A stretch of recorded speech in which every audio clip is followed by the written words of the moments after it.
How to redeem Google Opinion rewards. So here's how you do it, a step-by-step guide. First, you will need to earn some credits by answering surveys. These will be sent to you through the Google Opinion Rewards app, and you earn Google Play credits on Android or PayPal rewards on iOS for each completed survey. The second step will be checking your balance. Once you open up the app to see how much credit you've earned, the balance will be displayed on the main screen. If you want to redeem on the Google Play Store for Android users, you can use your Google Play credits to purchase apps, games, movies, books, or other content on the Google Play Store. And here's how you redeem your credits. You open up the Google Play Store, you find the content you want to purchase, app, movie, whatever. At checkout, you will choose Google Play Balance as your payment method, and you will confirm your purchase and your Google Play credits will be applied.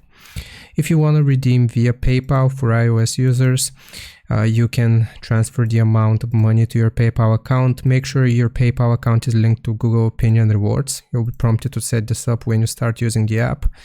After earning a certain amount, varies by region, Google automatically transfer your rewards to your PayPal account. Once the rewards are in your PayPal account, you can use them for online purchases, transfer them to your bank account, or use them in any other way that PayPal supports. I hope this helps. Leave a like and sub. I'll see you next time.